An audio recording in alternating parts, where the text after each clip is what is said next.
Philippe Bouvard officiel vous propose le meilleur des grosses têtes. RTL, première radio de France. Vous nous écoutez depuis le bout du monde? Les grosses têtes vous proposent de dialoguer avec elles. Si vous avez l'habitude d'écouter les grosses têtes au bout du monde, alors écrivez-moi. Je vous rappellerai et à la rentrée, nous bavarderons en direct. Inscrivez-vous sur rtl.fr, Rubrique Les auditeurs du bout du monde. pour participer aux grosses têtes en direct sur RTL. Les grosses têtes de Philippe Bouvard, c'est tous les jours de 16h à 18h sur RTL.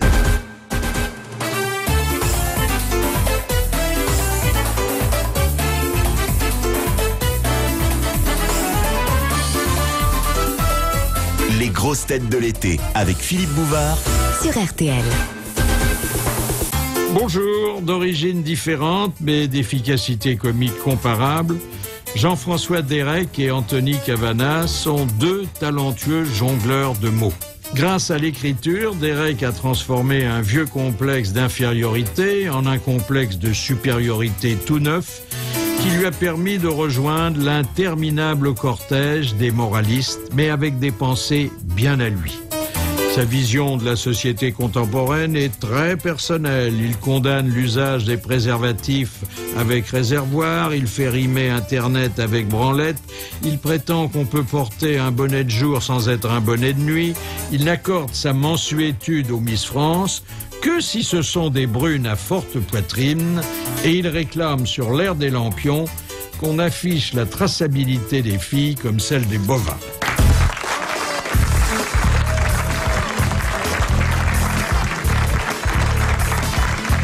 Asseyez-vous, monsieur Derek, et considérez-vous désormais comme placé en garde à vue. Est-ce parce que vous êtes disjoncté que vous publiez chez Plomb? Ah, vous pourriez le faire. Non, il n'y a pas de rapport, c'est parce qu'il C'est le seul qui a bien voulu me publier. Bah oui. Ça. Est-ce que les femmes vous ont souvent vu d'un mauvais œil ou pas regardé du tout? Disons que quand j'étais pas connu, elle me trouvait beaucoup moins beau que depuis que je suis connu, en fait. Pensez-vous que le bonnet de jour ajoute à votre pouvoir de séduction? Ah, mon bonnet rouge?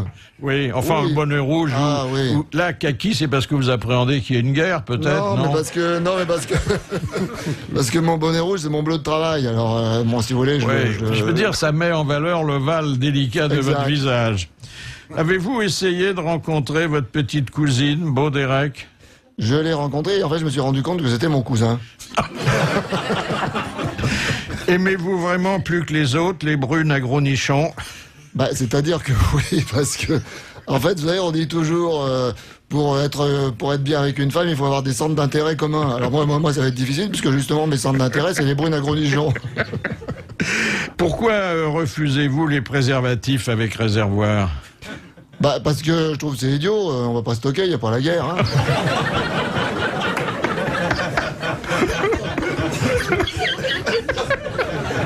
Pourquoi faire rimer Internet avec branlette?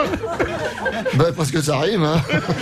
Oui, mais en fait, parce que ça débouche souvent sur le plaisir solitaire. Hein. Oui, puis l'Internet, on trouve plein de trucs formidables. Par exemple, on peut faire plein d'expériences sans risque. Par exemple, l'autre jour, je tapais, je tombe sur une fille, sur un site sadomaso, elle me dit « Ah, je vais te fouetter ». Je dis « Tu peux y aller, hein, sur Internet, ça fait pas mal, hein. » Y a-t-il encore quelque chose que vous preniez au sérieux? De moins en moins, en fait. Hein. De moins, ouais. C'est de plus en plus difficile de prendre des choses au sérieux, ouais. Êtes-vous fier d'avoir parfois manifesté la même sagesse que Jules Renard ou Woody Allen? Bah, écoutez, je préfère la sagesse de Jules Renard et de Woody Allen à celle de, par exemple, Péroni. Tu veux ma main dans ta gueule? Depuis le temps que je l'attends. Alors, Et là, c'est pas sur Internet, tu vas avoir mal. Là. j'ai lu votre livre de la première à la dernière ligne pour deux raisons. D'abord, bon, ça m'amusait. Ensuite, je suis très consciencieux. Non, c'est consciencieux, c'est la première raison. Et je dois dire que j'ai relevé ici et là des emprunts, dont vous n'avez peut-être pas conscience d'ailleurs. Bah, c'est-à-dire, vous savez, il y a que 26 lettres dans l'alphabet, hein. Alors, des fois, on peut... Par exemple, vous dites heureusement que j'aime pas les endives, sinon j'en mangerais, comme j'ai horreur de ça, ça me plairait pas du tout. C'est de Pierre Dac. Alors, je ne connais pas ce Mais monsieur... c'était pas des endives. Non, et je ne connais pas ce monsieur Dac, mais s'il a eu la même idée que moi, c'est que c'est une bonne idée. Alors, autre passage à grande barbe, je vais à la sécu, je donne mon nom, la fille me demande, vous m'appelez, je dis, ça tombe bien, vous aussi, vous m'appelez beaucoup.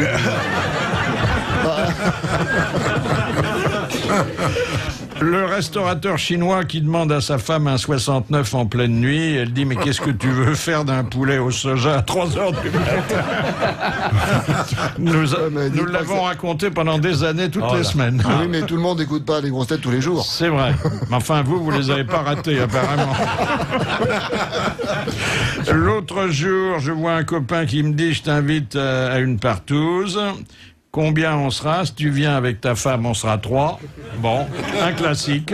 Oui, il faut des classiques pour pas perturber les lecteurs, vous savez aussi. Hein. Il y a un nouveau médicament contre les pannes sexuelles, le Viazac. C'est un mélange de Viagra et de Prozac. On bande toujours pas, mais on s'en fout. Alors ça, c'est du Woody Allen pur. Ma copine me dit que je ne suis pas un bon coup. Je ne vois pas comment elle peut s'en rendre compte en 3 secondes.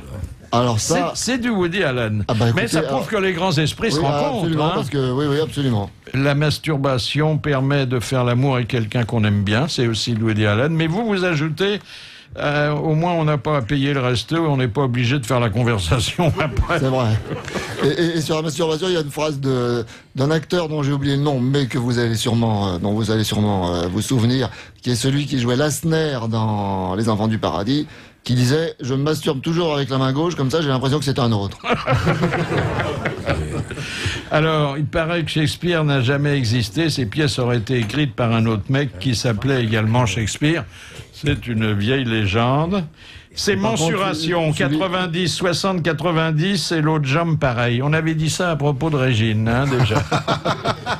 Et puis, vous êtes installé dans les pantoufles de Confucius en écrivant « Quand les riches maigrissent, les pauvres meurent », qui est un vieux proverbe chinois. Hein. Eh ben, alors, sans doute, vous vous rendez compte que je connais des vieux proverbes chinois, alors j'étais même pas né. Et je dois dire moi, j'ai découvert un truc, si je puis dire, sur les riches et les pauvres, c'est que chez nous, dans les pays riches, c'est les riches qui sont maigres et les pauvres qui sont gros, alors que dans les pays pauvres, c'est le contraire. Oui. Hein.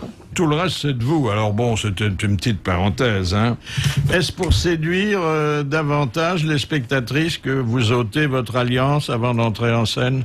Alors non, parce que en fait, je me suis rendu compte que si je mettais des choses à moi, ça me perturbait complètement le spectacle. Mais par contre, pour séduire les spectatrices, je la garde, parce que je me suis rendu compte qu'une alliance, ça marchait beaucoup mieux avec les filles. Ah, mais la femme cherche l'homme marié, alors? Non, elle le cherche pas, mais ça la rassure. Parce qu'au moins, il n'emmerdera pas.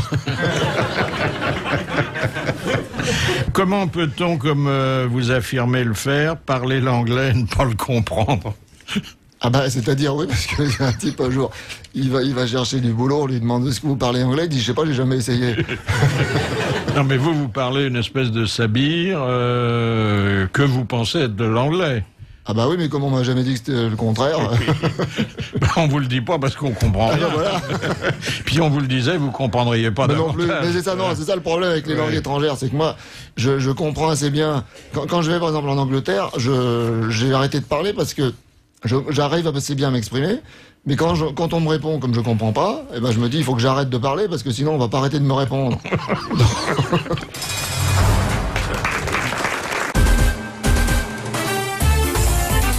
Il aura fallu au moins 5 grosses têtes, et pas des moindres, Jacques Balutin, Bernard Mabille, Jean-Jacques Perroni, Jean Amadou et Éric Legérias, pour accueillir l'invité d'honneur qui était reçu le 3 décembre dernier par Philippe Bouvard. On en retrouve tout de suite les meilleurs moments, c'est avec Jean-François Derek.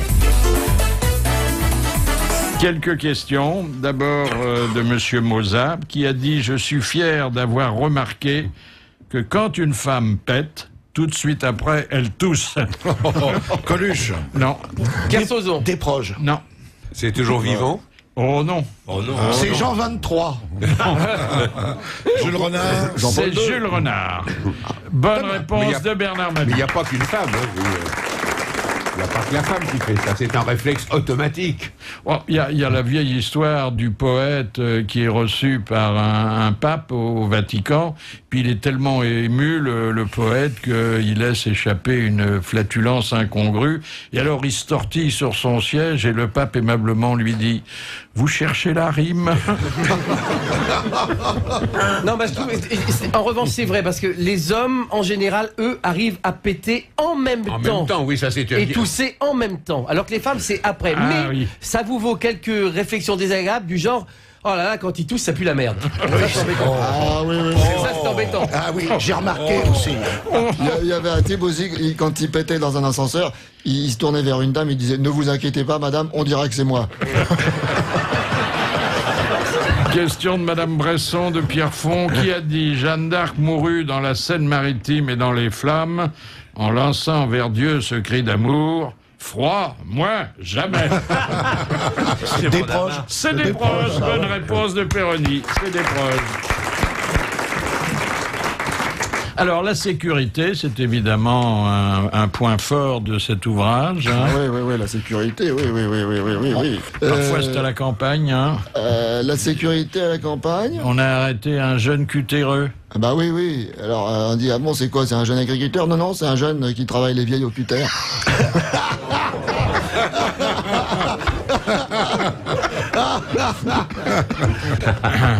Alors, la bombe atomique vous inspire, hein? Ah, la bombe atomique, oui, elle m'inspire, oui, parce que j'ai vu dans le journal, il y a risque de guerre nucléaire au Cachemire. Moi, je m'en fous, je m'habille en tergal.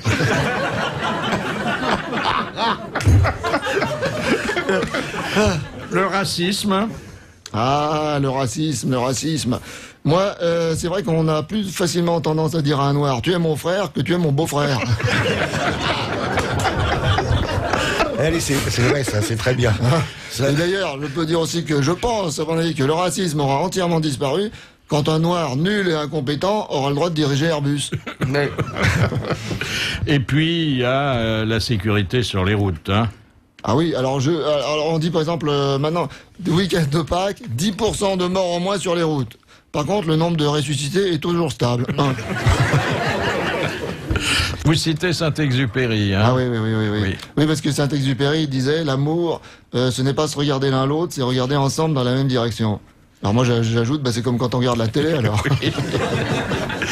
Vous avez été d'ailleurs interrogé par un sondage. Hein. Ah oui, on m'a demandé si j'avais des relations extra-conjugales. Alors j'ai répondu, conjugales oui, mais pas extra. Vous avez filmé l'accouchement de votre femme? Ouais. Et comme ça, j'espère qu'on sera nominé pour la nuit des césariennes.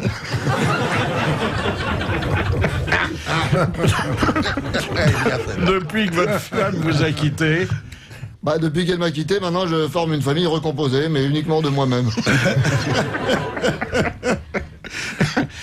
En fait, ça démarrait mal, hein, votre mariage. Ça démarrait mal. Alors oui, parce que la nuit de noces, elle m'a proposé de faire chambre à part. Alors, je me suis dit que ça irait pas loin, cette histoire. Est-ce que votre femme a essayé de voir un médecin puisqu'elle ne pouvait pas avoir d'enfant? Ah, exact. Ah oui, je sais pas comment vous le savez, ça, parce que j'ai quand même gardé ça secret. Alors, elle a été voir un grand spécialiste, et maintenant, ça y est, il a eu un enfant. Avec le spécialiste.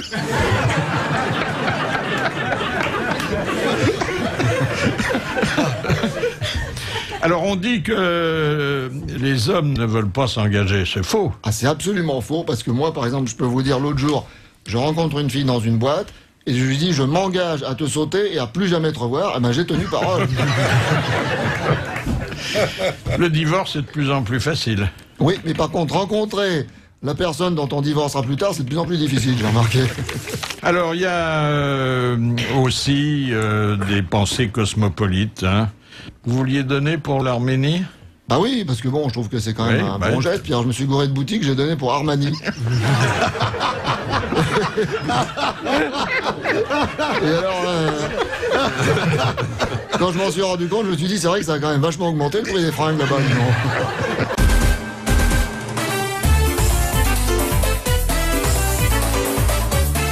Les grosses têtes de l'été sur RTL, c'est jusqu'à 18h avec Philippe Bouvard et son invité d'honneur Jean-François Derek. Vous avez une définition de la pizzeria très personnelle. Oui, c'est un resto où on parle pakistanais en cuisine, italien dans la salle et français à la caisse. Alors, il y a le sexe, alors évidemment, avec certaines outrances, mais bon, on a les idées larges. Propos d'une dame qui avait une bouche, mais une bouche. Ah ouais, une bouche. C'est vrai que si j'avais été son rouge à lèvres, je crois que je serais sorti tout seul de mon tube. C'est quoi un string? Un string, c'est le seul instrument avant à une seule corde.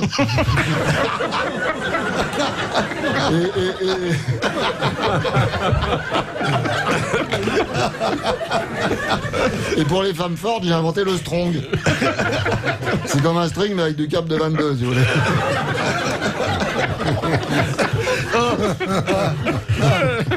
Alors, votre imagination absolument débordante vous a permis d'aborder le problème des greffés de la zigounette. Ah bah oui, parce qu'on greffe tout maintenant. Mais alors, vous avez vu le greffé de la main, le plâtre qu'il avait? Alors je me dis, si le greffé de la zigounette, il a le même plâtre, il n'a pas intérêt à prendre le métro aux heures de pointe. Ça, c'est pour Pépère, hein. Ah oui, ça j'aime bien, ça, ouais. Alors, Dieu merci, il y a de la culture. Ah bah quand même. Il y a de la culture. Bon, naturellement, la référence majeure dans ce domaine, qui est la Joconde. Oui, mais la Joconde, c'est une arnaque, parce que je me suis rendu compte le sourire de la Joconde avait été entièrement pompé sur celui de la vache qui rit. Définition de la sculpture. Bah, la sculpture, c'est finalement que de la peinture qui tient toute seule, hein. Vous n'avez pas lu Freud? Non, mais Shakespeare non plus, et ça l'a pas empêché d'écrire Hamlet, hein. Donc je vois pas pourquoi ça m'empêcherait d'écrire des sketchs. Le gros problème du théâtre, vous l'évoquez dans une phrase, et je crois que vous avez mis le doigt dessus. Bah oui, c'est qu'il y a bientôt plus de gens qui veulent en faire que de gens qui veulent y aller. Et puis à ce propos, vous savez la différence qu'il y a entre le théâtre subventionné et le théâtre privé? C'est que dans le théâtre privé, bon, les gens qui sont dans la salle connaissent les gens qui sont sur scène, alors que dans le théâtre subventionné, c'est les gens qui sont sur scène qui connaissent les gens qui sont dans la salle. Ah oui, il y a un fond de vérité là-dedans, on rigole, mais c'est grave, hein. Alors, toujours la culture, le prix Goncourt vous sert de repère? Oui, comme ça je sais au moins quel livre il faudra pas que je lise cette année. PPDA vient d'écrire un bouquin avec son frère, comment il s'appelle? PPDB. Enfin, moi, je vois que ça. Fallait y penser, hein. Question de Madame Lanvie, qui habite maintenant Gagny. Hein? Pour ça qu'on l'entend moins souvent, ouais, parce que ça faisait jaser. Béziers, toujours Béziers. Que font les Japonaises de leurs petites culottes usagées? Elles les vendent. Alors, quand elles ne les vendent pas à des collectionneurs... Sur Internet. Elles en font des gâteaux? Non. Des chiffons, des chapeaux. Elle les brûle. Des pots de chamois. Elle les brûle pour ne pas les mettre à la poubelle parce que sont récupérés par des exactement par des maniaques. Elle les fume parfois même. Oui. Bonne réponse d'Éric Legérias. Alors, je suppose que parmi les maîtres dont vous vous recommandez, sans les nommer, figure Jean-Yann, hein, ah bah évidemment, qui était évidemment. Un penseur à sa façon. Et nous avons retrouvé dans notre sonothèque une nouvelle théorie de la relativité qu'il avait expliquée ici. Hein, vous avez un train, le train il avance. Dans le train, vous avez un type qui marche. Et sur le type qui marche, il y a un pouls qui se déplace. Vous additionnez la vitesse du train, plus la vitesse du mec, plus la vitesse du pouls. Le train, il va pas plus vite. Et ils arrivent les trois en même temps.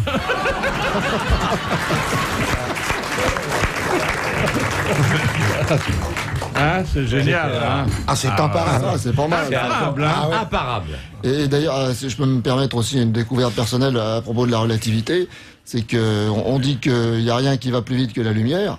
C'est faux. Les spermatozoïdes. Moi, par exemple, les miens, l'autre jour, ils sont allés si vite que j'ai pas eu le temps d'éteindre la lumière.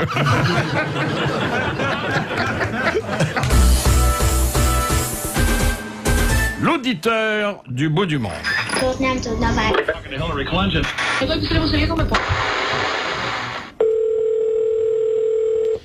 Jean-François Salomon, bonjour. Bonjour, monsieur Bouvard. Alors, qu'est-ce qu'un Belge fait en Croatie? Eh bien, il est chargé par la Commission de l'Union européenne de venir y surveiller la manière dont les autorités croates dépensent l'argent des contribuables européens. Ah, dites donc. Et ça réserve des surprises? Quelquefois, effectivement. Enfin, ça n'empêche pas de donner, bien sûr. Non, ça évidemment, mais il faut être tout à fait vigilant. Comment écoutez-vous les grosses têtes là-bas? Eh bien, de 3 manières, soit par Internet, lorsque je n'ai pas l'occasion d'écouter en direct votre émission, soit par l'antenne du satellite, et parfois même, lorsque la météo n'est pas trop défavorable, les longues ondes nous parviennent. Mais il ne faut pas qu'il y ait de perturbations dans l'écoute. Hein. Effectivement, parce que dès que le tram s'approche d'un peu trop près, alors on ne vous entend plus du tout. Oui, oui, hein, mais vous savez que... Enfin, c'est pas le bout du monde, hein, quand même, la Croatie. Ah non, c'est 1300 km de Paris. Ben oui, mais c'est un autre univers. Hein. Ce sont les Balkans. Comment sont vus les fonctionnaires européens dans ces pays? Avec à la fois de la crainte et du respect. Oui, oh bah écoutez, c'est bien, hein. Oui, effectivement. Les gens sont gentils avec vous? Absolument. Ah oui, surtout si vous venez avec des subventions. Hein. Exactement. Bon, vous voyez beaucoup de monde là-bas? Parce qu'on dit souvent qu'il y a du monde au Balkan. Oui. Il fallait la faire. C'est le pays à la mode. Celle-là, c'est fait. Est-ce que vous surveillez les éleveurs de chèvres? Pas de très près, non. Les croates de bique. Ah oui, fallait la faire aussi, celle-là. La faire aussi, celle-là. Ah oui, t'as C'était pas utile, mais bon. Bon, je crois, monsieur Salomon, qu'on a fait le tour de la question. Hein. Ouais, parce qu'après, faudrait que je réfléchisse. Les questions essentielles ont été abordées. Les chèvres mangent les mauvaises herbes. Il y a beaucoup de menuisiers parce que les villages sont construits en rond là-bas. Tout le monde connaît la Croatie circulaire. Oui, c'est bien. Oui. La Croatie circulaire. On aura tout entendu. Vous n'êtes pas déçu, hein, monsieur non, Salomon? Pas du tout. Merci. À vous. Bonne fin d'émission. Au revoir. Monsieur Lopez demande, lorsque la reine des abeilles rentre de son vol nuptial, de quoi les ouvrières la débarrassent-elles? Du pollen qu'elle est partout, des spermatozoïdes. De ses valises. Des poussières. Sa robe, Non. Son manteau. sa robe de mariée. Non. De ses ailes. Ah, la nuit nuptiale. Des mâles. De la semence du mâle. Non, Pas la semence. Le dard du mal. oui, Le dard du mal. Le dard du mâle. C'est pas facile à dire. Hein. Non, on dirait une contrepétrie, le dard du mal. Le dard du mal. Qui est resté dedans. Qui est resté dedans parce qu'il est mort. Et qui est mort après. Eh oui, forcément. Donc, Donc c'est pas nous, hein, Philippe. Dites, on serait mort en bas âge. Ça prouve non. bien que les abeilles ont pas le don de la parole, parce que sinon, ça serait quand même le premier truc qu'elles se diraient. Oui. Que les abeilles mâles, je sais pas comment ils s'appellent. Les bourdons. Les bourdons, voilà. Les se bourdons, on diraient. les appelle bourdons parce qu'ils sont tristes. Ils vont mourir. Ouais, ils font du bruit. Oui. Et donc, la reine revient avec le dard du mâle. Oui. Les ouvrières se précipitent, Et retirent le dard. Elle le mange. Non, elle le met. Elle a un petit musée. Ah bon. Oui. Ouais, quand musée elle du se dard. précipite, c'est pour le mettre en général. Question de monsieur Amorin de Nantes. Qu'est-ce que les professionnels du bâtiment appellent le test de la belle-mère? C'est pour un pont, non? Non, c'est pour le balcon. C'est pour le balcon. Ouais, parce Alors- qu'on peut balancer la vioque, on décèle un peu, et même On met des sacs de Est-ce qu'on ciment. peut jeter un sac de ciment On met des par-dessus? sacs Voilà. de ciment. C'est la hauteur du Non. balcon. Non. Non. Alors, c'est pour empêcher la vieille de passer par-dessus bord. Non. C'est le poids que supporte le balcon. Le poids sur la Le poids dalle. que supporte le balcon. Alors, on met le poids estimé De la moyen belle-mère. d'une belle-mère, 100 c'est-à-dire kilos. un sac de 150 kilos. Oui. Et on considère que si le balcon Ne ne tombe s'écroule pas, c'est que ça tient. La vioque, elle restera. Voilà. Très bien. Eh ben, c'est une bonne réponse collégiale.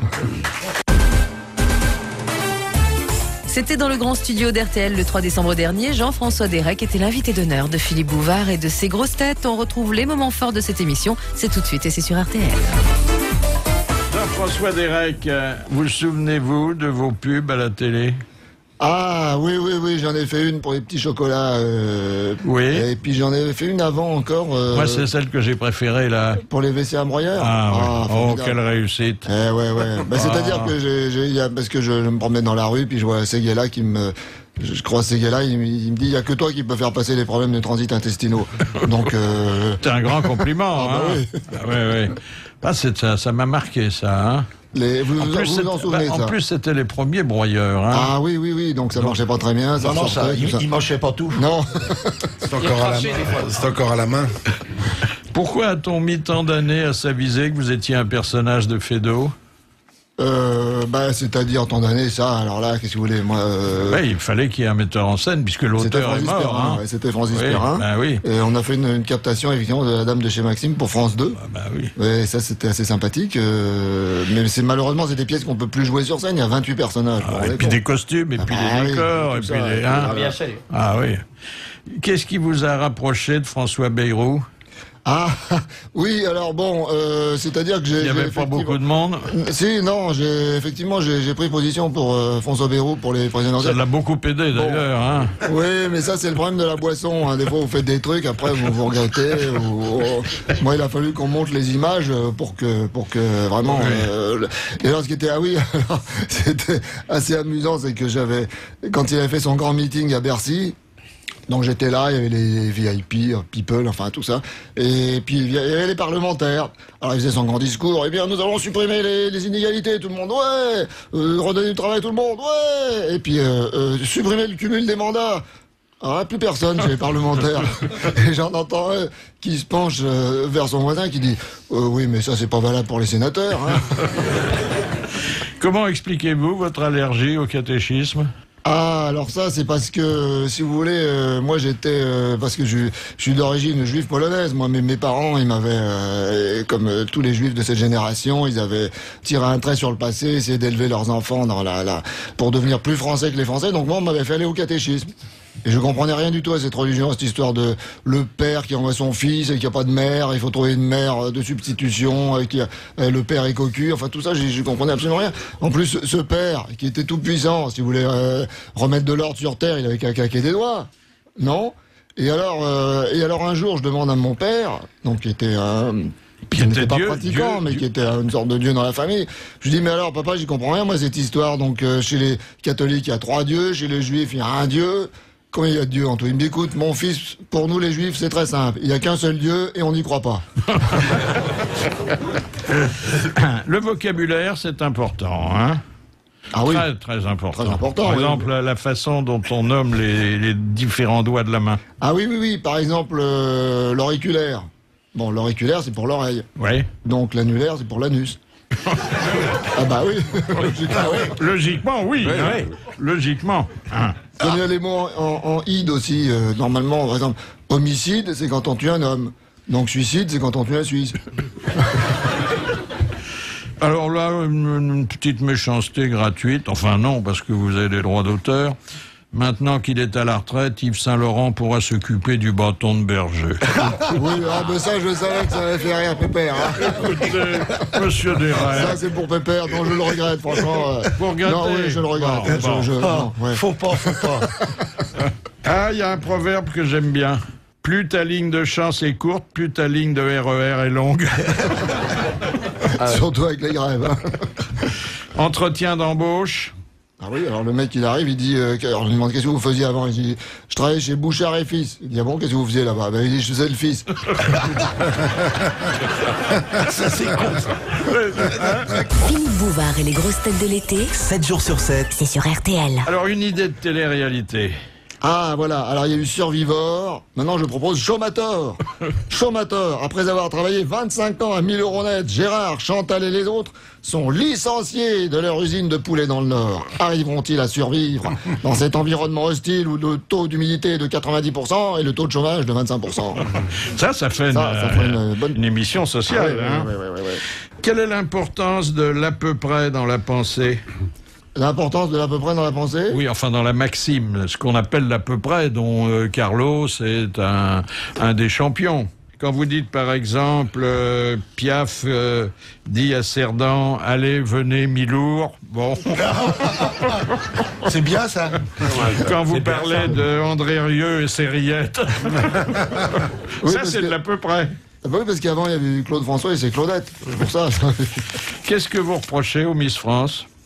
Bah, Miss France, non, elles sont très bien. Parce qu'en plus, elles sont toutes bio, elles sont élevées sous la mer, elles sont 100% d'origine. En plus, elles ont toutes des étiquettes qui indiquent la provenance. Les Auvergne, Limousin, comme ça, le consommateur... oui, mais vous dites qu'il faudrait augmenter la traçabilité, hein? Ah, oui, ça, il faut augmenter la traçabilité. Et ça, je pense que Jean-Pierre Coff sera d'accord avec moi. Surtout en boîte de nuit, parce que des fois, vous draguez, vous avez des filles qui vous disent « Oh, c'est la première fois que je trompe mon mec ». Bon, alors s'il y avait la traçabilité, elles auraient toute une étiquette dans l'oreille. Et comme ça, vous pourriez dire, qu'est-ce que tu me racontes? Tu t'es sauté le DJ à 22h53. Vous voyez? Oui. Et enfin, comment pouvez-vous comparer Klaus Barbie et Derrick? Ah bah, c'est-à-dire que je ne les compare pas vraiment, mais je dis que, par exemple, si en 1940... Parlez doucement, parce qu'il y a un monsieur là qui ah oui. Il a bien dormi, bébé. Il est content. Il a fait un beau rêve. Il aurait même un peu le gourdin, dis-donc.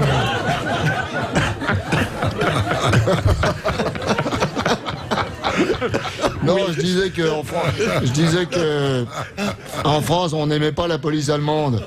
Parce qu'on avait des mauvais souvenirs avec Klaus Barbie. Mais si à la place de Klaus Barbie, ils avaient mis Derrick, je pense qu'on aurait beaucoup mieux accepté la police allemande. Ah oui, oui. Déjà, on l'accepte tous les après-midi chez nous. Alors, vous voyez. C'est ici qu'on a parlé. Ils avaient découvert que les scénaristes de Derrick étaient un nazi. Oui, un ancien nazi, oui, c'est ça. Alors, il faut aussi distinguer l'endroit où l'on habite. Hein. On n'a pas le même spectacle. Eh ben non, parce que, par exemple, les banlieues, on parle beaucoup des banlieues en ce moment. Alors, c'est vrai que si tu habites à Neuilly, eh ben, pour savoir que c'est la merde en banlieue, il faut regarder la télé. Donc, si tu habites en banlieue, il faut regarder par la fenêtre.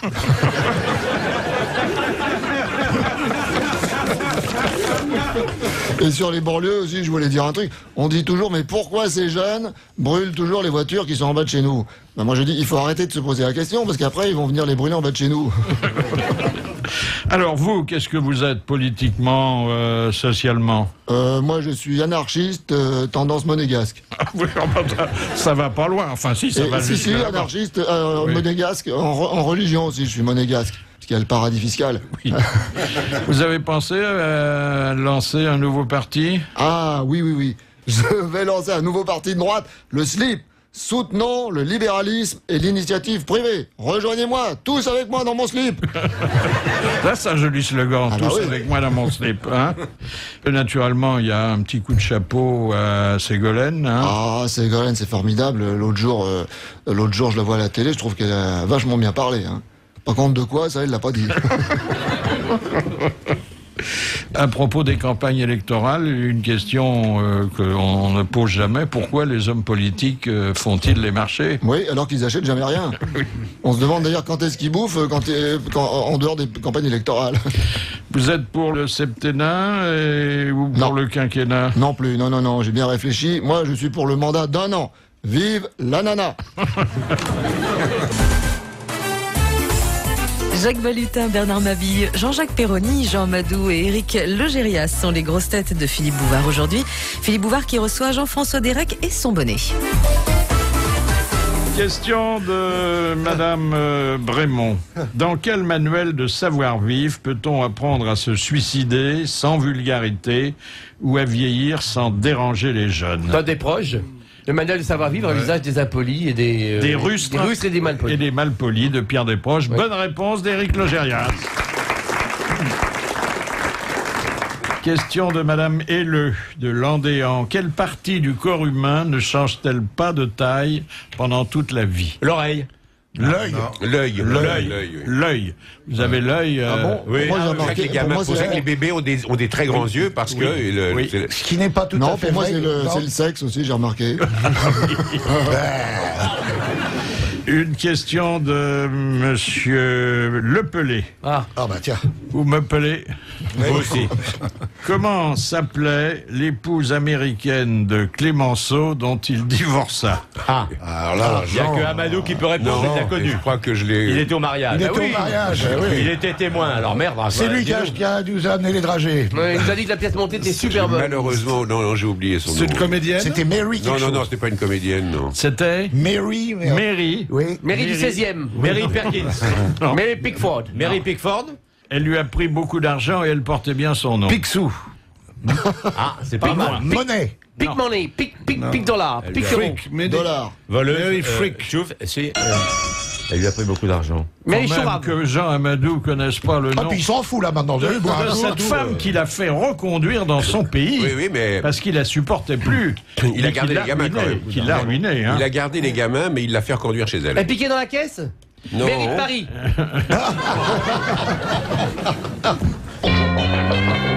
Marie Plumer prononçait en français plumé.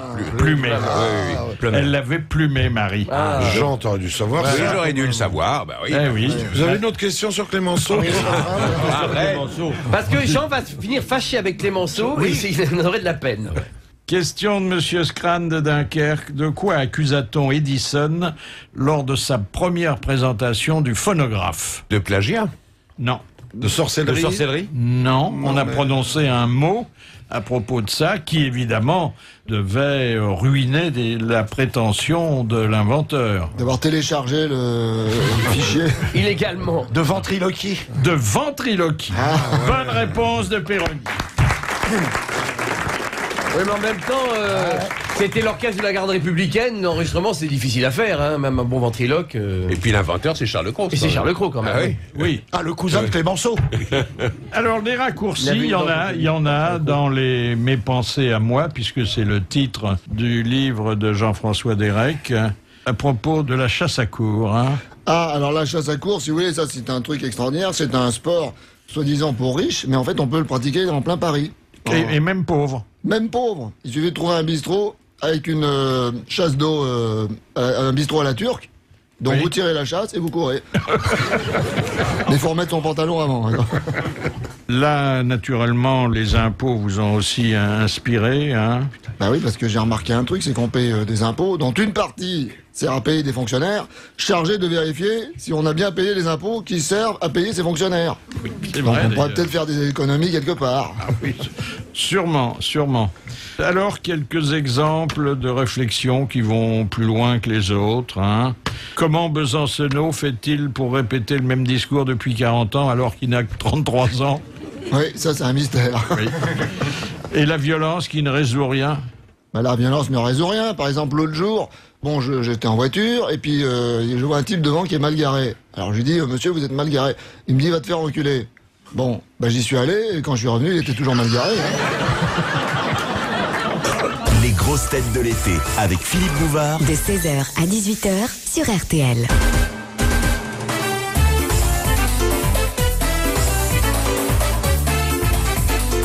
Mais pensez à moi, c'est le titre du livre de Jean-François Derek qui était venu nous présenter en décembre dernier. On le retrouve aux côtés des grosses têtes et de Philippe Bouvard.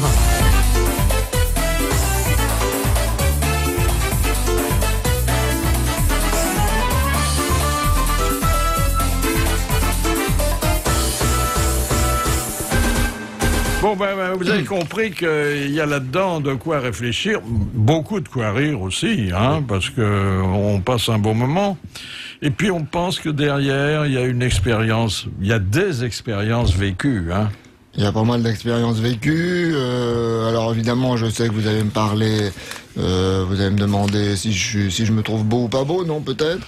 Écoutez, j'ai déjà mon opinion, mais enfin, on peut la confronter avec la vôtre. Moi, je pense que je suis largement assez beau pour ce que j'ai à faire, en fait. Hein. Plus, ça serait du gâchis. Est-ce qu'on demande au comique d'être beau? Bah non, heureusement. Non. En plus, le comique a tous les droits, hein. Souvent, il s'adresse à des gens très haut placés avec une familiarité qu'il n'admettrait pas d'un autre. Ah bah voilà, on dit oh qu'est-ce qui est con, alors lui qu'est-ce qui est drôle. Vous vous souvenez quand vous avez rencontré le prince Albert de Monaco? Ah oui, parce que j'étais allé à un festival de cinéma à Monaco. Vous excusez pas? Non, je m'excuse pas, non. Et alors, donc j'étais là, alors tout le monde dit oh Altesse, princesse, machin, prince. Bah non, pas princesse, on lui disait pas. C'était des intimes, sinon. Alors moi, je le prends par le cou pour une photo. Je dis, alors mon pote, ça boum. Alors tout le monde, oh mais attention, l'autre, non, c'est très amusant, laissez-le faire. Et tout. Ça faisait 25 ans qu'on lui avait pas parlé comme ça. Bah oui. Non, on vous confond parfois avec Rufus?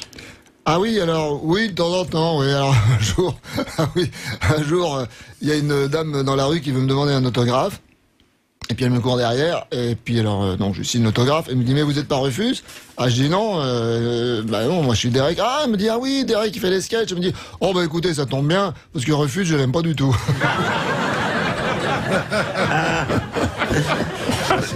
Donc vous êtes passé à côté du pire, hein. La honte de l'invité d'honneur.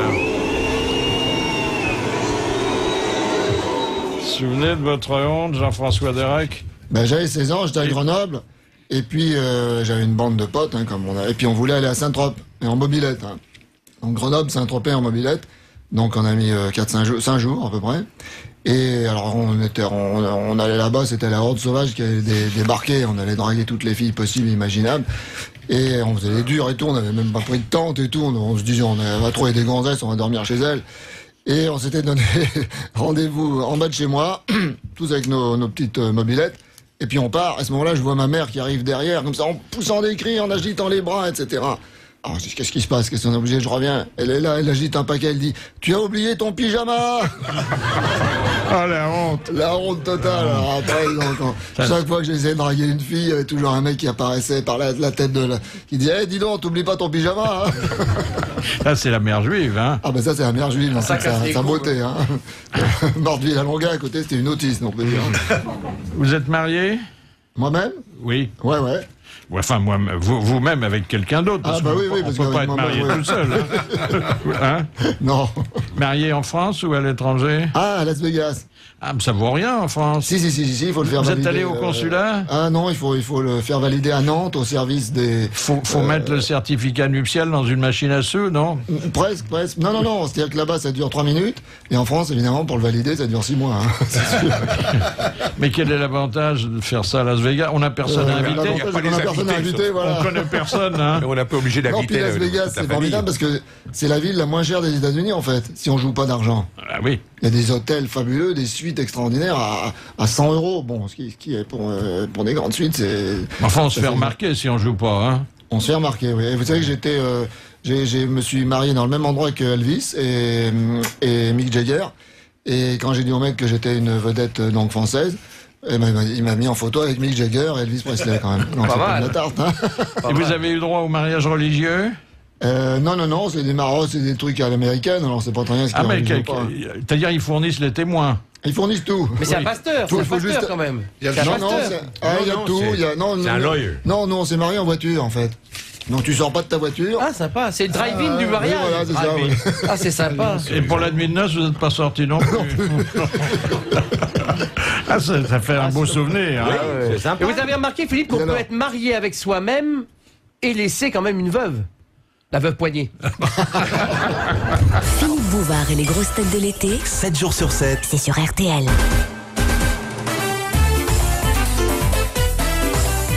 Et d'ailleurs, pour écouter les grosses têtes quand vous voulez, à tout moment de la journée, eh bien, vous pouvez choisir de podcaster votre émission en vous rendant sur rtl.fr. Et là, vous vous laissez guider tout simplement, les grosses têtes.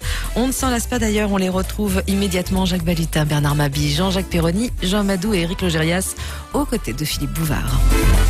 Jean Dutour, bonjour.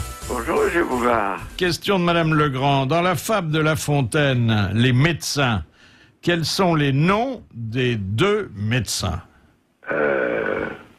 La Fontaine, vous savez, le fabuliste? Ouais, je crois que j'ai entendu parler vaguement. Par vous, d'ailleurs. Il fut de l'Académie, d'ailleurs, hein? On le dit, oui. Mais il n'était pas très souhaité. Bon, alors c'est le docteur. D'ailleurs, c'est passé dans le langage courant pour désigner 2 catégories de praticiens. Ah, tant pis et tant mieux. Tant pis et tant mieux. Bonne réponse des gens du...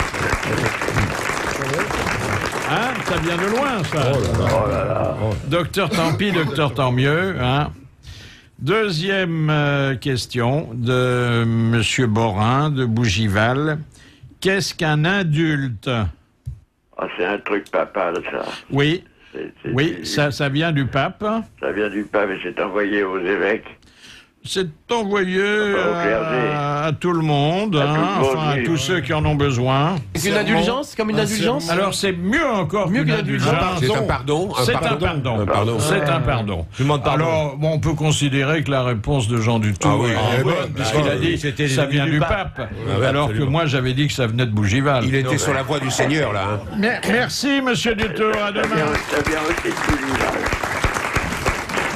Ah, lui, oh là là. Oh. Ah ouais. Moi je croyais que c'était une contraction de nain et adulte. Un adulte. Question de Monsieur Maury de Toulouse. Où recrutait-on les actrices de théâtre au XVIIe siècle en Angleterre? Les prostituées. Dans les bordels, oui. Dans les bordels. Puisque normalement, c'était les hommes qui jouaient les rôles de femmes. C'est les hommes qui jouaient les rôles de femmes. Donc quand on mettait des femmes, c'était des putes. Bonne réponse de Mabille et Logérias. Question de Monsieur Lucas. Qui porte la braguette à gauche et pourquoi? Napoléon. Non, c'est une certaine profession. Un corps de métier. Les marins. Les marins, ils n'ont pas la braguette à gauche. Non. À cause du vent? Des pompiers. Non. Alors, je vais vous dire, c'est pour éviter que la poignée d'un outil ne s'accroche dans le rabat de la braguette. Les raboteurs. Alors, en fait, cet outil n'existe plus, mais la tradition est restée. Ouais. C'est un charpentier? Les faucheurs. Un charpentier. Bonne réponse de Jacques Balutin. Qui a dit: tout le monde sait que la radioactivité vient de l'atome et absolument personne n'ignore que l'atome vient de Savoie. Jean-Yann. C'était Jean-Yann. Quelle merveille. Bonne réponse de Bernard Mabille. Alors, j'ai sélectionné une histoire très courte et qui, je pense, traduit un petit peu l'état d'esprit de Jean-François Derek. C'est Monsieur Mellet d'Angers qui l'a envoyé et je vais demander à Jacques Balutin de la raconter. C'est un clown qui vient de finir son numéro devant les pensionnaires d'un hôpital psychiatrique. Alors il les salue en disant « Au revoir mes amis et je vous souhaite à tous une prompte guérison ». Et tous les malades en cœur répondent « Et pour vous ?» Excellent. Elle est belle. Elle est courte, elle est correcte et elle est bonne.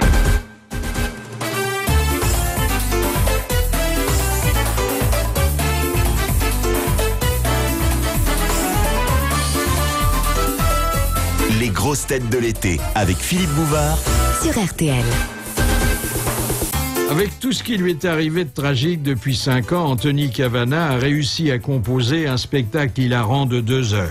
Il raconte l'époque où il assurait la première partie des spectacles de Céline Dion, ses déboires, après que son producteur a pris la fuite avec la caisse, avant d'expliquer comment Internet a dédramatisé la pornographie et pourquoi la santé des hommes est menacée quotidiennement par les produits de beauté féminins. Bref, il ne nous a rien caché, ni les vibrations qu'il avait ressenties en jouant des scènes d'amour avec Valérie Lemercier, ni sa fascination pour les commodités, que nous avons d'autant mieux comprises que nous la partageons, même en dehors des heures où nous les fréquentons.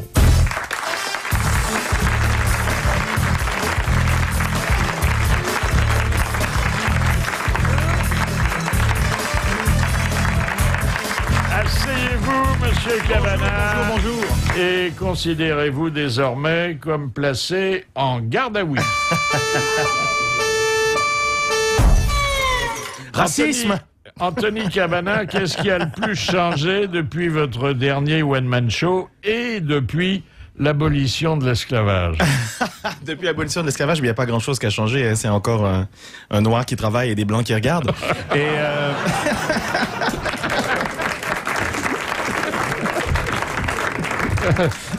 j'en vois dans la salle qui sont choqués. Mais comment on se tue? Fais nourrir, négro. Et si vous aviez assuré les 2 parties de Céline Dion au lieu d'une seule, ces enfants vous ressembleraient-ils plus qu'à René? alors qu'on est au printemps, comme disait Céline, tout René au printemps. Bon, elle était gentille avec vous. Elle était adorable, Céline, adorable. Et René, c'est un bon patron, René? Excellent patron, René. Oui.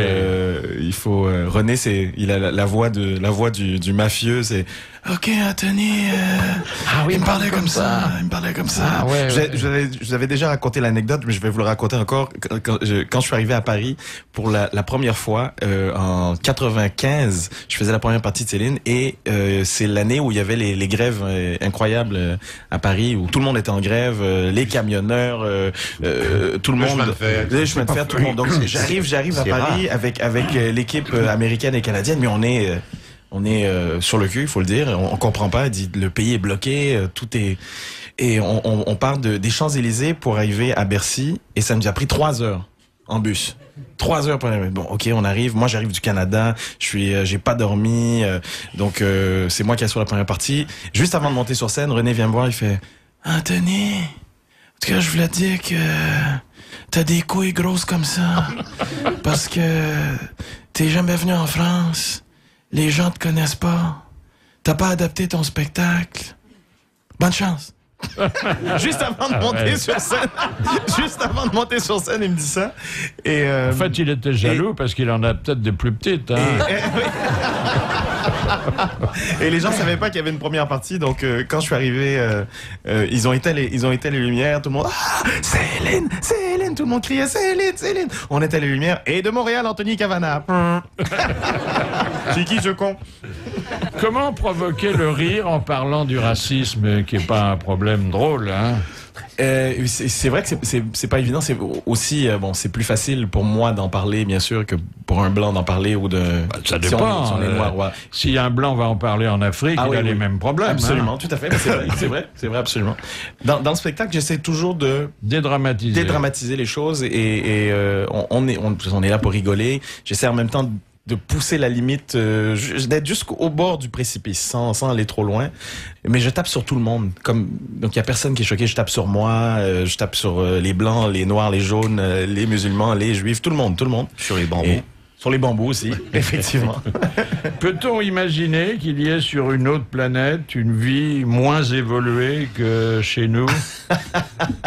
Mais moi je dis que ce qui serait génial, ce serait de trouver, parce qu'on pousse la technologie de plus en plus loin, on pousse la technologie jusque dans l'espace, puis on rêve de trouver une civilisation qui est plus avancée, plus évoluée que nous. L'idéal, ce serait de trouver une civilisation moins évoluée que nous. On l'a trouvé. Oui. Il y a Star Academy.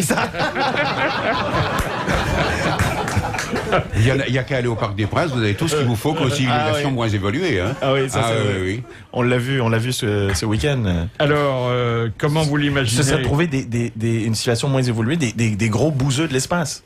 Ce serait génial parce qu'on pourrait leur refourguer toutes nos vieilles technologies, tous nos vieux trucs tout pourris. Vous avez vu qu'il y a eu un espèce de Big Bang dans l'espace, là, il n'y a pas longtemps, une immense explosion, plus forte que le Big Bang. Plus forte que le... Incroyable. Donc, il existe d'autres mondes. Vous êtes la seule à avoir été. Mais non, mais vous n'avez pas suivi, vous n'écoutez pas les journaux. Mais t'as dû fumer trop de pétards. C'est Pluton qui a pété? Oui, mais cette explosion s'est produite il y a quelques milliards d'années. Incroyable. C'est ça. Tellement vrai, on l'a vu. Ça a pété, ça vient de l'Uranus. On l'a vu à une nu. Non, vous êtes vraiment inculte. Non, mais non, c'est pas ça. Mais je suis pas du même niveau que vous. Non, mais Pierre va t'expliquer. Le temps qu'elle nous parvienne à la vue de la Eh ben voilà, 98 milliards d'années. Voilà, tu vois, c'est très vieux. Oui, alors dites donc. Qu'est-ce qu'on qu'on a à faire aujourd'hui? Comme nouvelle fraîche, il y a mieux. Hein. Tu vendais pas des lunettes astronomiques à un moment, Pierre? Absolument, tu penses bien des longues vues. J'en ai des Vous centaines. n'auriez pas passé la nuit avec les deux frères Bogdanov? Ce sont mes amis, justement. Et leur longue vue? Ça, quand ils doivent déplier la lunette, On parlait de Starac, Anthony Cavana. Mais est-ce que les nouvelles séries télé ne marquent pas un progrès sur les anciennes? Ah oui, les Américains ont fait des progrès énormes, et il y a une série américaine qui s'appelle 24 heures chrono. Et les Américains sont incroyables. Dans 2 ans, pour la dernière saison de 24 heures chrono, ils vont diffuser les 22 premiers épisodes à la télé et les 2 derniers au cinéma. C'est génial, ils vont faire plein de blé avec ça. J'ai dit, pourquoi on fait pas ça en France? Nous aussi, on a le talent pour faire des super séries. Des super séries, pourquoi? On a le talent. Il n'y a personne qui est Non, il y a un silence. Tout le monde a... Non. Oui, pourquoi on fait pas ça avec une bonne série française? Écoutez... George Clooney, Brad Pitt, Denzel Washington ne font pas partie de la distribution. Universal Pictures presents Plus belle la life. Découvrez en exclusivité les 2 derniers épisodes de Plus belle la vie. La fabuleuse histoire d'amour de Céline et de Vincent résistera-t-elle aux manigances de Frémont? On s'en bat les couilles! Plus belle la life. Des scènes d'action.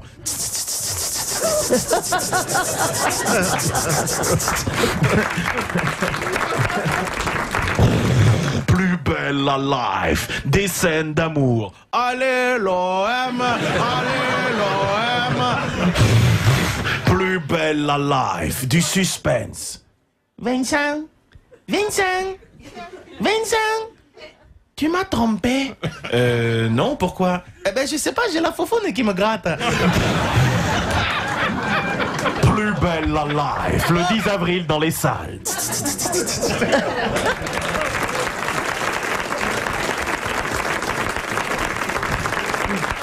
Eh bien, je vais vous dire, compte tenu de ce que vous venez de nous dire, vous n'êtes pas prêt de recouvrer la liberté. Anthony Cavana a présenté son nouveau one-man show le 3 avril dernier dans Les Grosses Têtes. Et bien justement dans le grand studio d'RTL aux côtés de Philippe Bouvard, il y avait Macha Merrill, Jacques Maillot, Jean Amadou, Jean-Jacques Perroni et Pierre Bellemare. On les retrouve tout de suite. Anthony Cavana, comment expliquez-vous les difficultés que vous avez rencontrées dans l'animation télévisuelle? Bonne question. Écoutez, déjà le dancing show, je le dis, c'est pour payer les impôts. Hein, il y avait Sloggy et Optique 2000 qui avaient déjà été pris. Donc, vous y croyez pas? Moi, comme présentateur télé? Ah non. Non, au concept, hein, parce que. Moi, j'ai eu beaucoup de plaisir à le faire, mais je le dis honnêtement que je l'ai fait pour payer les impôts. Hein, parce que c'est un truc que j'ai découvert en France. Ça fait 5 ans maintenant que... On paye les impôts chez nous, oui. Oui, parce qu'il y a des choses qui changent pas. Hein, il y a des choses qui changent, il y a des choses qui changent pas. Mais les impôts, ça change pas. J'ai découvert le sport national français, le fisc fucking. C'est un sport de combat. Hein, on m'a fait un toucher fiscal dernièrement. J'ai encore mal. Je pense qu'ils ont oublié un comptable là-dedans. Faut placer vos cachets à la Société Générale, vous ne paierez pas d'impôts. Hein. Ah oui. On défiscalise directement. D'où vient votre fascination pour les toilettes? Ça, c'est un autre truc que je trouve qui ne change pas dans la société. Les toilettes publiques, c'est toujours dégueulasse. Ça reste dégueulasse. En France. Oui, en France. Oui, peut-être parce que c'est public. Et là, je parle pas des toilettes de 5 étoiles, les endroits où vous et moi on va, les aéroports, les gares, tout ça. C'est toujours, il y a de l'eau partout quand vous rentrez, sauf dans le lavabo. Hein, déjà. C'est hyper moche. Et il y a 2 écoles de pensée, hein, en ce qui concerne les toilettes publiques. Il y a l'école masculine et l'école féminine. Hein. Observons 3 couples qui vont au restaurant. En plein milieu du repas, il y a toujours une femme qui se lève et qui dit « Excusez-moi, je dois aller au coin des dames. » Et ces 2 copines font « Je t'accompagne. » Et toutes les femmes du restaurant font « Moi aussi, je t'accompagne. » Et elles vont toutes aux toilettes ensemble. Et vous restez là 1 heure. Qu'est-ce que vous avez dans vos toilettes qu'on n'a pas dans les autres? Vous avez quoi? Des poneys sauvages, des jeux vidéo, des coiffeurs, Brad Pitt, George Clooney, Nespresso, what else? Je comprends pas. On va jamais 2 mecs faire ça, on va jamais 2 mecs faire « Ouais, excuse-moi, faut que j'aille pisser. Ouais, je t'accompagne. Tu m'accompagnes rien du tout. Tu fermes ta bouche, tu manges ton steak, là, haut. Tu crois quoi, là? Tu crois que j'ai besoin d'aide pour lever 20 kilos? »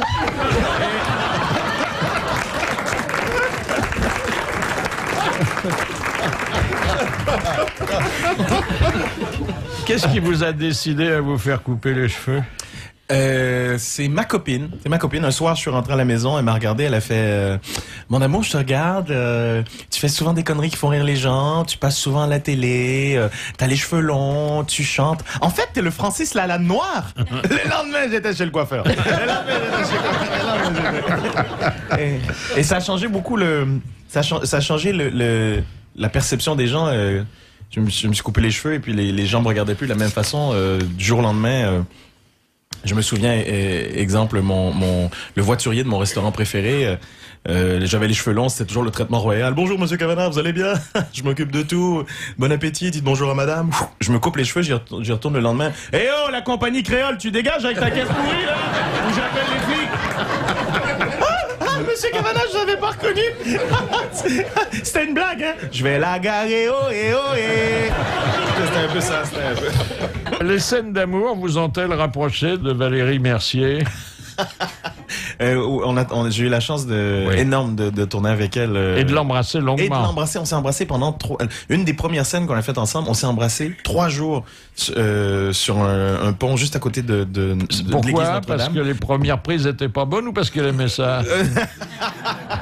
Elle adorait, moi aussi. Oui. Mais on se connaissait à peine et pendant 3 jours. Elle est très réservée comme ça, apparemment, hein? Oui, elle est, mais vraiment une fille. Vous l'avez dégelée, oui. Oui. Adorable. Donc, on a appris à se connaître. C'est le meilleur moyen, c'est de s'embrasser un peu. Hein. Faut-il faire confiance à Mythique pour trouver sa moitié d'orange? Ah, oui, ça c'est un gros truc qui a changé ces 5 dernières années. Maintenant, on va sur Internet pour... c'est fini la drague artisanale, seul au bar avec sa petite canne à pêche et sa bière. Hein. Mythique, c'est le plus grand site de rencontre au monde, c'est de la pêche au gros. Le seul inconvénient avec les gros filets, c'est que tu attrapes surtout des gros thons. Et, non, je rigole, il y a aussi des baleines. Mais Mythique, selon votre âge et votre région, vous présente des filles de votre âge et de votre région. Hein. Ça peut être problématique. J'ai un copain qui est fermier dans la Beauce. Une fois sur deux, il tombe sur sa sœur. Manque de bol, il l'a déjà niqué. Mais non. C'est comme Mireille Dumas, quoi. Je rigole, c'était une erreur de jeunesse, c'est fini ça, elle est retournée avec son père. Ils ont deux fabuleux mutants, deux beaux enfants, les Bogdanov, vous les connaissez. Vous vous rendez compte, vous dites des horreurs sur la France profonde. Société française, mais oui.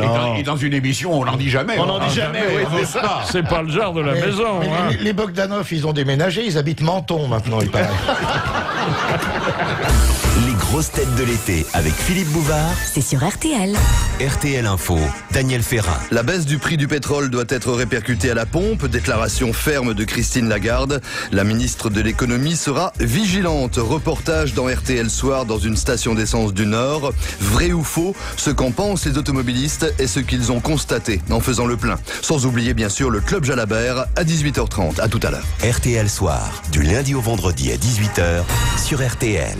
Retrouvez l'info d'RTL 24h sur 24 sur rtl.fr. RTL, Tour de France 2008.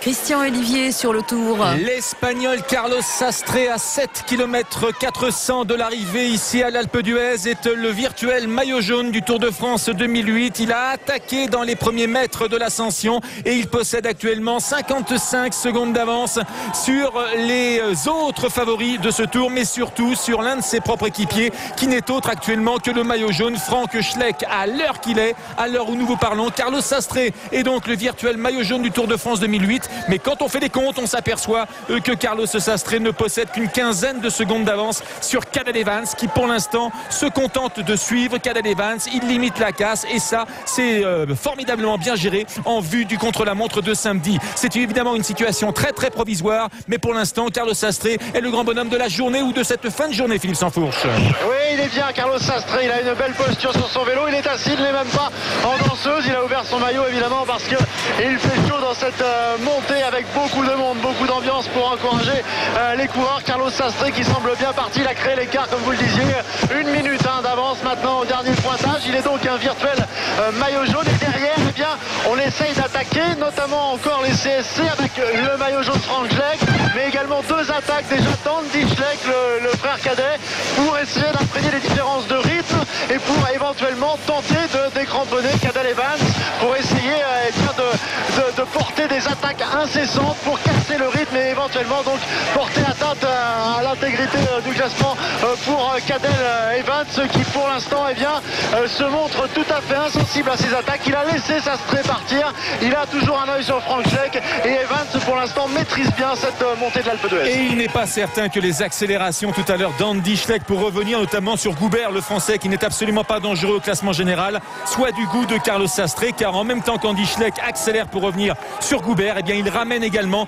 les autres favoris de ce Tour sur Carlos Sastre qui lui tente de creuser et de faire les écarts. On s'expliquera sans doute au sein de la formation CSC à l'arrivée ici à l'Alpe d'Huez. Un homme en tête, Carlos Sastre, avec 57 secondes d'avance sur le groupe maillot jaune. Et au moment où je vous dis cela, eh bien Andy Schleck accélère de nouveau pour quoi faire? Pour revenir sur Carlos Sastre ou pour mettre en difficulté d'autres garçons comme Cadel Evans?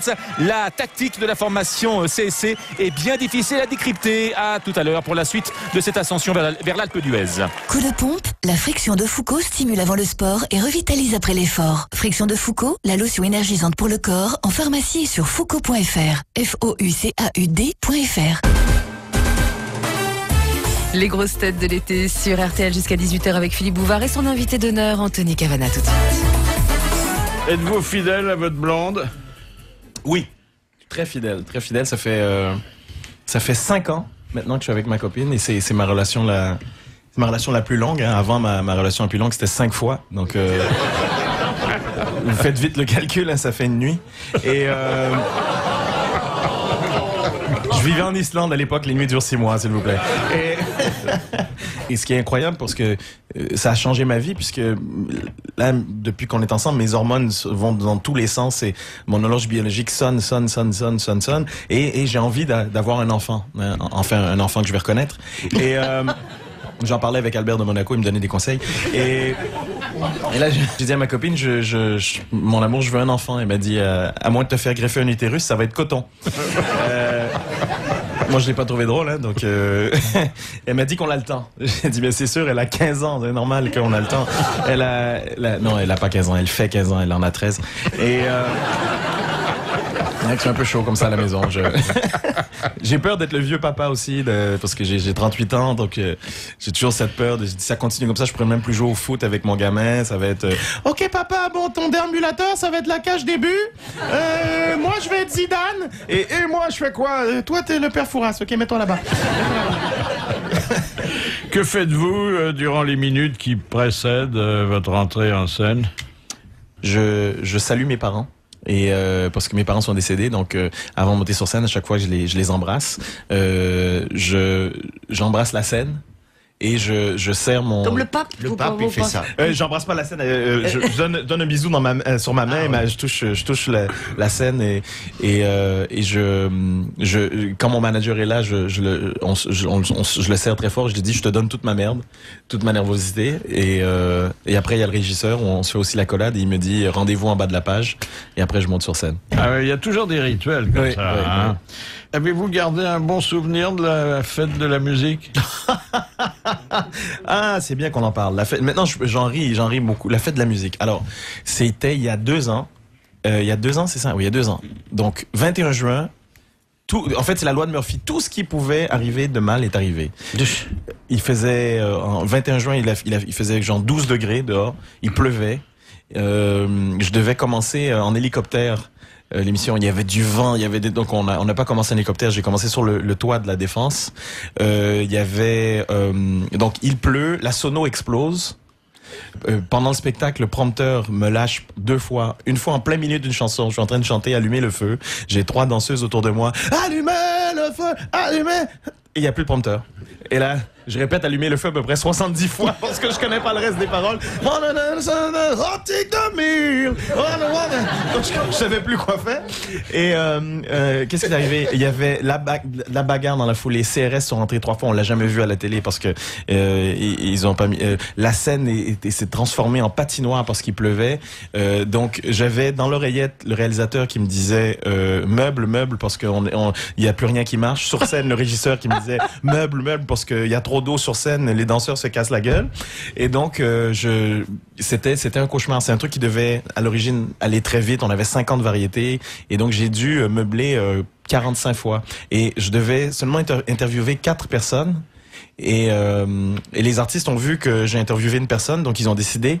Ils ont dit, il va nous interviewer aussi. Donc, à chaque fois qu'ils arrêtaient de chanter, ils venaient me voir, et ils se postaient à côté de moi, puis ils attendaient que je leur pose des questions. Et donc, ça, comme c'était pas prévu, je savais pas quoi leur poser comme question. Il y avait Jacques Lang, non, qui était là, non? Les grosses têtes de l'été avec Philippe Bouvard. C'est sur RTL.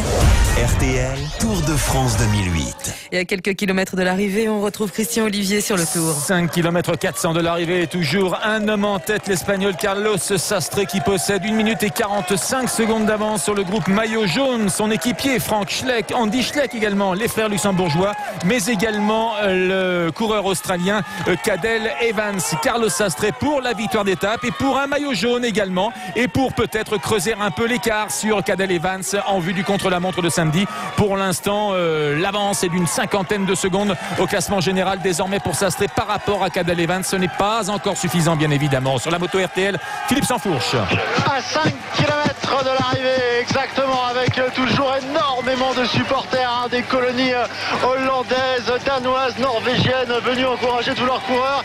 Et l'homme en tête actuellement, Carlos Sastre, qui redouble d'efforts, qui semble même avoir retrouvé un second souffle. Il emmène un braquet, il mouline beaucoup, Carlos Sastre. Vous savez qu'il y a évidemment ceux qui emmènent des très gros braquets, et puis il y a ceux qui moulinent. Et bien Carlos Sastre, là aujourd'hui, il mouline. Là, il vient seulement de se mettre en danseuse pour relancer. Il sent très probablement qu'il a un coup à jouer ce soir, que c'est lui qui est en train de devenir le leader de cette équipe CSC et qu'il va s'emparer du maillot jaune, qu'il va chippé à son coéquipier Frank Schleck, le nouveau leader de la CSC, celui qui sera le principal adversaire de Cadel Evans. Eh bien, il semble bien que ce soit Carlos Sastre. Et on parlait tout à l'heure des accélérations d'Andy Schleck, notamment avec le risque de faire revenir peut-être le groupe maillot jaune sur Carlos Sastre. Et bien finalement, c'est une tactique qui semble payer, car elle use Cadel Evans, et finalement, eh bien, elle ne permet pas de réduire l'écart entre ce groupe de maillots de favoris et Carlos Sastre. Et la tactique difficile à décrypter est finalement peut-être la tactique gagnante de la part du manager Bjarne Riis. Nous sommes à 4 km 600 de l'arrivée. Un homme en tête pour la victoire d'étape et pour le maillot jaune, Carlos Sastre, avec une 55 d'avance désormais, d'avance sur le groupe maillot jaune et sur les autres favoris. À plus tard. Coup de pompe, la friction de Foucault stimule avant le sport et revitalise après l'effort. Friction de Foucault, la lotion énergisante pour le corps, en pharmacie et sur foucault.fr. FOUCAUD.fr. Les grosses têtes de l'été, le retour. Anthony Cavana est l'invité d'honneur, tout de suite de Philippe Bouvard, que l'on retrouve. Qui a du buisson? Du buisson. Vous voulez vraiment rester dans les toilettes, Du buisson, c'est un membre de mon équipe. Et je dis toujours que je parlais des toilettes publiques tout à l'heure, je dis les bruits courent vite à la machine à café, hein. Quand les toilettes en entreprise, les toilettes au boulot, c'est l'horreur, ça, hein. Les bruits courent très vite à la machine à café. On sait derrière qui il ne faut pas passer. Hein, et dans mon équipe, il s'appelle Gérard Dubuisson, l'homme qui a une machine à tuer à la place du fion. Et il est incroyable. Et tous ces mecs-là, je sais pas comment ils s'appellent le vôtre, parce qu'on a tous un Dubuisson dans notre équipe, hein. Au bureau, on en a tous un. Et ces mecs-là, ils ont leur heure, hein. Ils sont calibrés comme des horloges suisses. C'est 14h. À 14h01, tout le monde regarde sa montre, parce que tout le monde sait qu'à 14h02, les toilettes sont condamnées. Hein. À 14h03, il y a des bandeaux scènes de crime devant la porte des toilettes. Le petit bonhomme qui est sur la porte, il est sur une civière avec un masque à gaz. Il y a les pompiers qui débarquent, les experts qui arrivent. Grissom, vous avez trouvé la cause de la déflagration? Oui, je crois que ce flageolet est un indice. Et c'est des tueurs en série. Au début, on trouvait ça drôle, hein, quand on le croisait dans le couloir. On disait: hey, Dubuisson, il paraît que ton slip a porté plainte.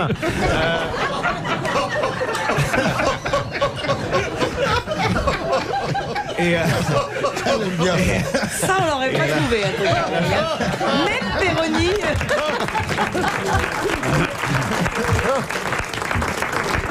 Et un soir après le spectacle, Dubuisson est descendu au parking, il a pété dans sa Smart.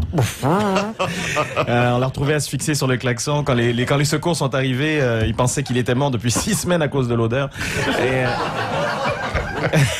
Et tout ça. Vous le présentez à Jean-Pierre Coff, hein. C'est vrai que péter dans une Smart, ça doit être terrible. Enfin, mine de rien, on est retourné aux toilettes.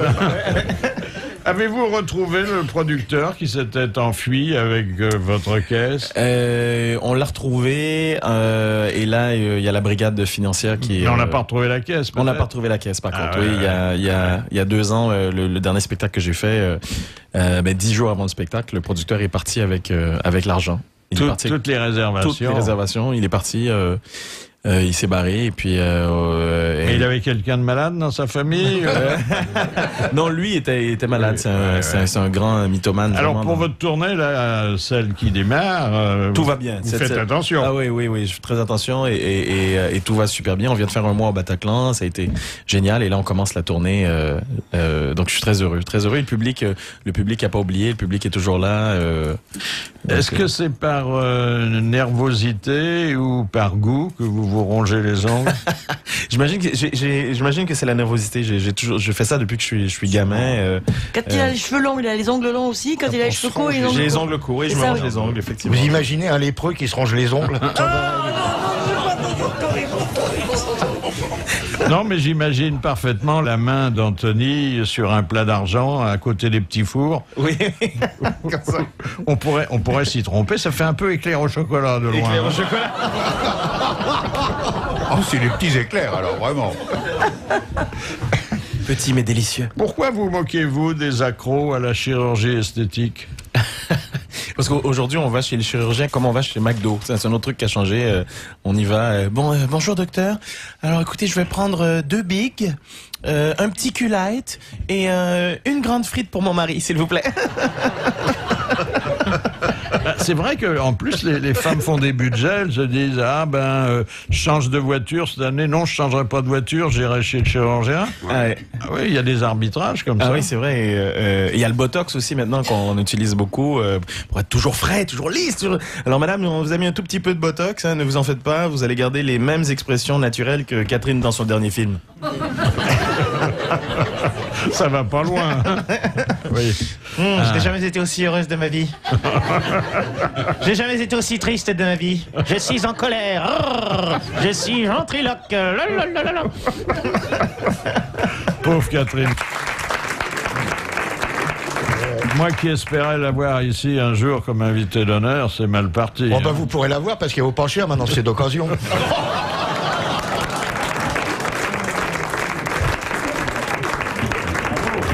Voilà qui ruine mes dernières chances. C'est fini, c'est terminé.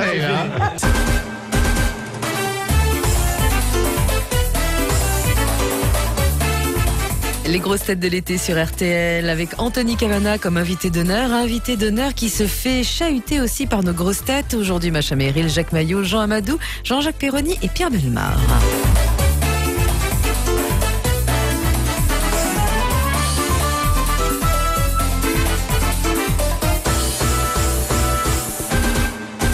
Anthony Cavana, avez-vous pensé au prénom de vos futurs enfants? C'est un problème avec ma copine, les prénoms, parce qu'on n'a pas du tout les mêmes goûts. Et non. Non, les gens vont penser que je parle que de ça. C'est Monsieur Bouvard qui m'amène là-dessus, mais c'est pas du tout ça. Et donc, on s'entend pas. Elle me dit toujours, bon, si on a une fille, il faut trouver un nom original, on va l'appeler Némésis. Je dis, c'est quoi, Némésis? C'est une maladie de peau? C'est quoi? Mais non, idiot, c'est la déesse de la vengeance. Je dis, oui, appelle-la Némésis, tu vas voir. Je te garantis qu'un jour, elle va se venger. Et même, où elle dit, si on a un garçon, on pourra l'appeler Kimono. J'ai dit, c'est un enfant qu'on va avoir, pas un pyjama japonais.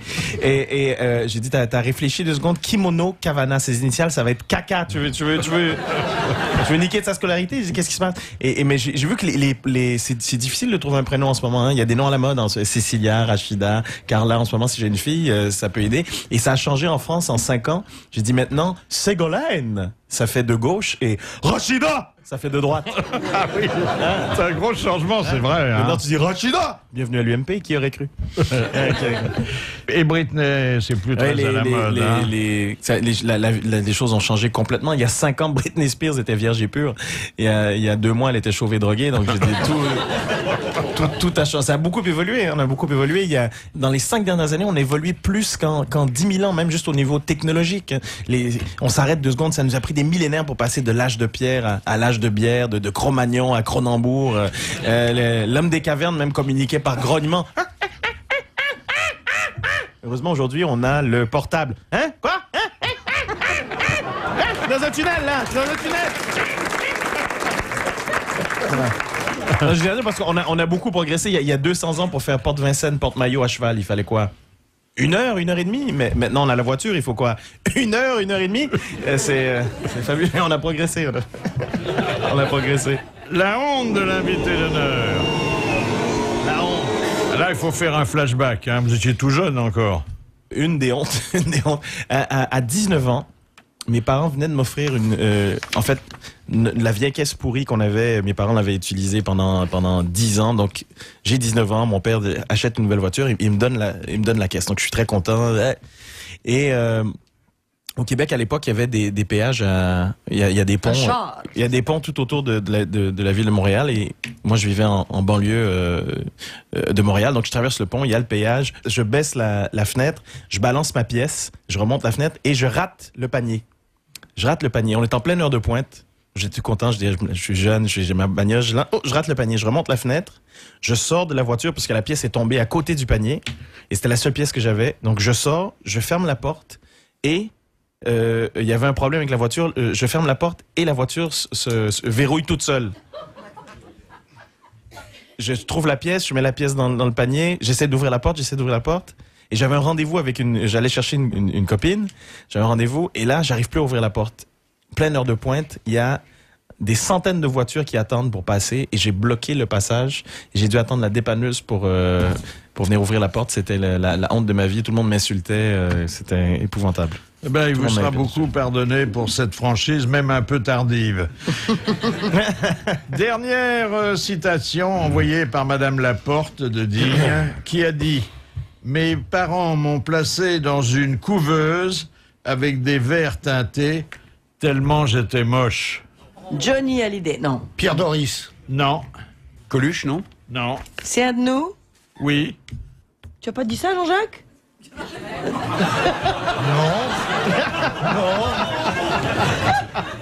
C'est agréable.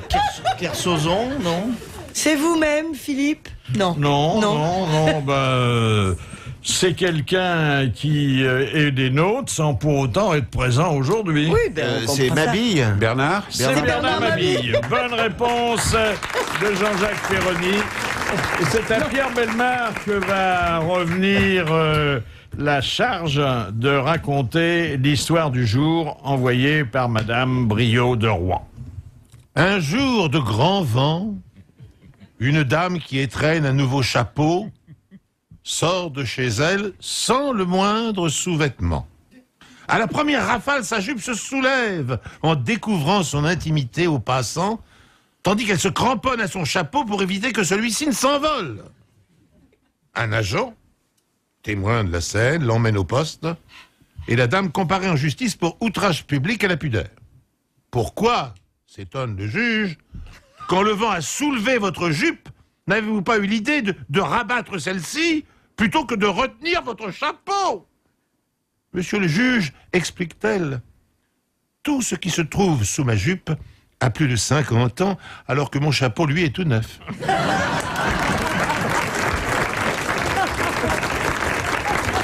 Un grand merci à Anthony Cavana pour être venu à la fois en bande-annonce du film qui vient de tourner avec Étienne Châtillaise et Valérie Lemercier et de la tournée qui va l'emmener maintenant en France et dont, après l'avoir entendue, nous ne doutons pas qu'elle sera triomphale. Merci, à demain.